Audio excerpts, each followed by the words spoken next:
Good morning everyone. मैं doctor Rajesh. बच्चों, आज हम आपको 12th क्लास के बायोलॉजी पढ़ाएंगे। इससे पहले कुछ हम संदेश देना चाहते हैं। जो अभी स्थिति है भारत की ही नहीं पूरे विश्व की जो स्थिति बनी हुई है, इस स्थिति में बच्चों से इंटरेक्ट होना, एक साथ खड़े होकर पढ़ना और पढ़ाना बीमारी को संचरित यानी कि ट्रांसमिशन का एक कारण बन सकता है। इसलिए मैंने भी सोचा है कि ये छोटी सी जो भी हमारे पास जो सुविधाएं हैं, उसी सुविधाओं के अनुसार बच्चों को भी इस वैश्विक महामारी में मेरा जो योगदान है देश के लिए, वो भी मैं करना चाहता हूँ। तो आज मैं कंसेप्ट बायोलॉजी क्लासेस के माध्यम से बच्चों को 12th क्लासेस के बायो के बारे में बताऊंगा। बच्चों, आपने प्रीवियस क्लासेस में यानी कि 11th में पढ़ा है। 11th में बायोलॉजी में 5 यूनिट है, उसी प्रकार से 12th में भी 5 यूनिट है। 5 यूनिट को 1 by 1 करके हम डिस्कस करेंगे। 5 यूनिट को थोड़ा सा आपको परिचय करा दूं।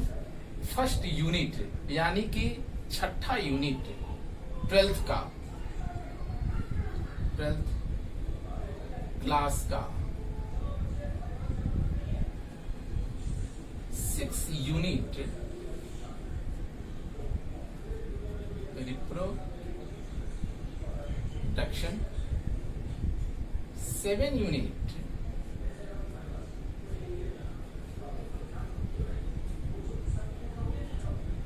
genetics and evolution, 8 unit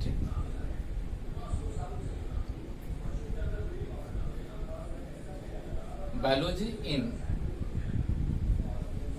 human welfare, 9 unit biotechnology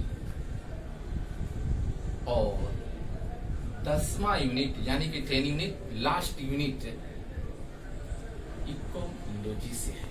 बच्चों, हम ये 5 यूनिट को अध्ययन करेंगे तो मुझे 12th क्लास के यानी कि इंटरमीडिएट की बोर्ड क्लास में अच्छा मार्क्स आएगा। इसे जानने से पहले हम फर्स्ट यूनिट के बारे में डिस्कस करेंगे। फर्स्ट यूनिट यानी कि 12th का 6 यूनिट रिप्रोडक्शन। ये रिप्रोडक्शन 4 सब यूनिट में यानी कि 4 स्मॉल टॉपिक्स यानी कि चैप्टर में बटे होते हैं। पहला चैप्टर है reproduction in organism.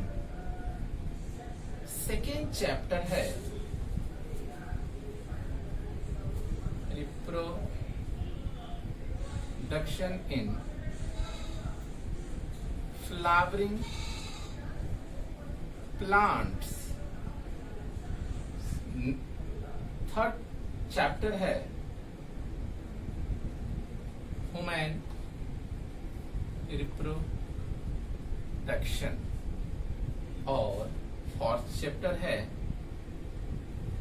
Reproductive health.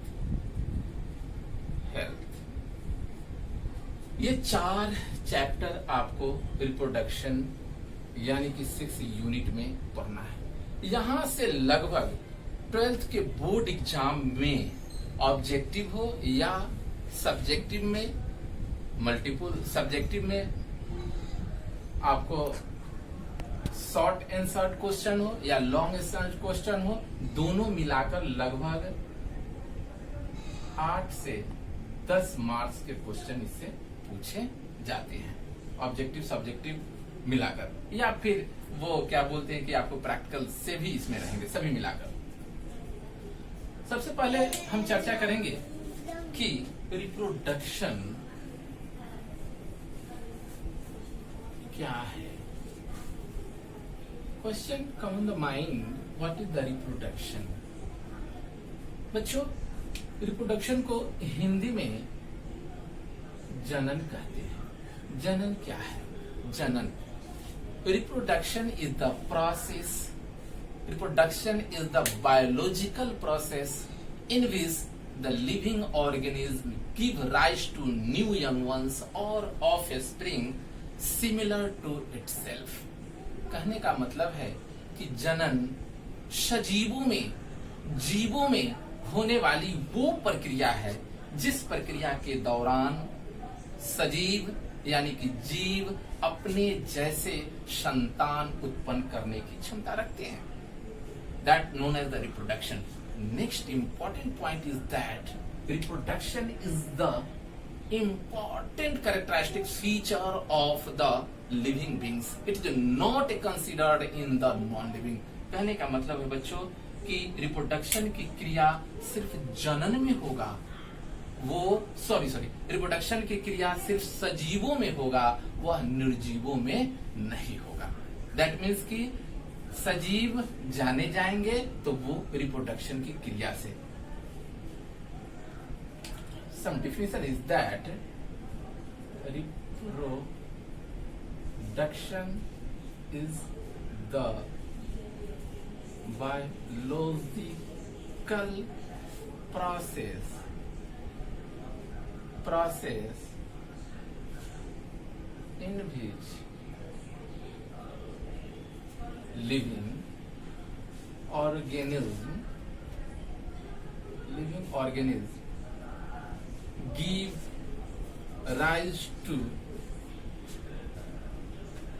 offspring similar to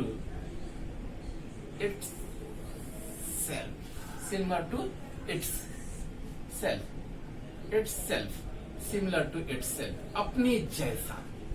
Second point, it is the important characteristics of the living being। Dear students, ये घटना सिर्फ और सिर्फ सजीवों में होगा, ये घटना निर्जीवों में कतई नहीं होगा। Second point is that reproduction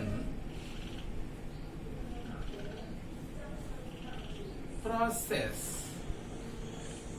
involves 3 steps like birth, growth and death। ये रिप्रोडक्शन जनन की क्रियाएं जो है 3 चरणों में, कहने का मतलब कि यह एक साइकिल है, जीवों की एक साइकिल है। जन्म लेना, वृद्धि करना और फिर पुनः अपने जीवन की अवधि को समाप्त करना।